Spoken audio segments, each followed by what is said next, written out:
ขอเชิญผู้เข้าร่วมประกวดหมายเลข10นางสาวเจนิสตาเลื่อนผลเจริญชัยจาก International School of Bangkok ค่ะ International School Bangkok ค่ะ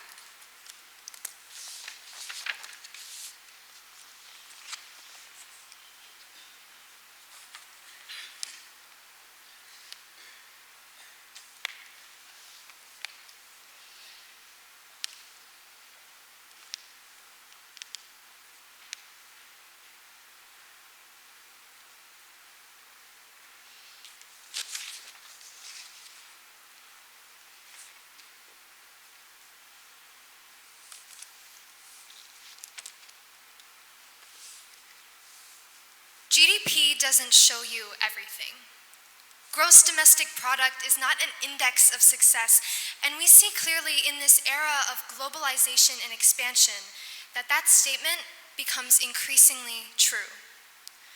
Thailand experienced extremely high economic growth rates of over 7% GDP for many consecutive years in the past, but in 1997, sudden speculative attacks on the Thai baht left the country effectively bankrupt. As the country slowly recovered, flaws in some of the governing policies were spotted, namely the focus on short-term benefits such as GDP and the perception of a wide segregation between economic, social, environmental, and agricultural aspects of the country. It was then realized that a true measurement of a country's success should be through tracking a community's well-being, for example, in terms of poverty, inequality, education, climate action, and harmony. The same elements of the current 17 UN Sustainable Development Goals. After this epiphany, Thailand adopted a new mentality established by the late King Bhumibol Adulyadej as the country's official guiding principle called the Sufficiency Economy Philosophy, or SEP. SEP is a holistic mindset that allows for the implementation of practical, stable solutions to target social and economic issues while still remaining environmentally and culturally sustainable.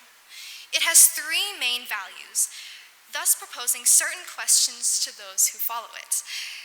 The first regards the value of moderation. Do your needs reflect your satisfaction? Are you content in having just enough, not too much or too little? If yes, you proceed to the next question. How can solutions be implemented reasonably if we evaluate the cause and the effect? This directly links to the third value of caution, with how can we be prepared for those effects and possible consequences? The Thai agricultural development is an evident example of this. We can see that there are three main stages of SEP that don't aim to reach the SDGs one by one, but rather holistically. The first stage, exercising the mindset's value of moderation, is self-sufficiency. Agricultural production should be aimed for personal utilization before selling or trading. This can be seen especially in the King's New Theory that splits the land into 4 sections: 30% water reserve, 30% rice cultivation, 30% fruit and vegetable crop growth, and 10% for accommodation and animal husbandry. This new theory has been quickly accepted nationwide and has the ultimate goal of ending hunger and achieving food security while growing economic sustainability and allowing farmers the freedom to govern themselves. After achieving food security, in the second stage, farmers are then advised to improve their productivity through the spread of local knowledge. The King set up several Royal Development Study Centers nationwide as one-stop services offering help and vital knowledge to locals nearby.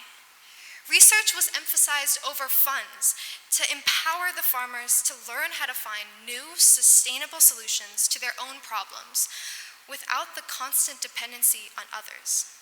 For example, planting species of vetiver grass to prevent soil erosion, or producing organic fertilizers to lower initial investment costs and promote an eco-friendly environment.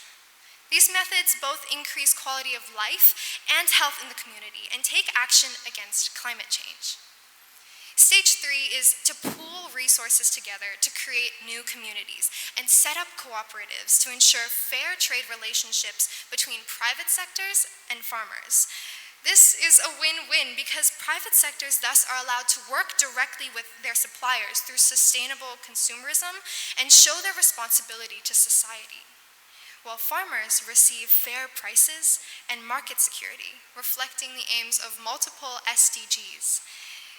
And though not official, there is a final element that comes naturally as a byproduct of the SEP mindset, directly targeting the 17 sustainable goal, strengthening the global partnership of the SDGs. The sufficiency economy philosophy can be learned. It can be introduced to not only big world leaders, but also local communities. It's not a set, structured castle, but rather a solid foundation that can be established anywhere and built upon. By using the same set of values and emphasizing human capital, we ensure that globally no nation falls behind, and we collectively gain aid and knowledge through other people's successes as well as our own. GDP doesn't show you everything, and the SEP is how we get around that. Thank you.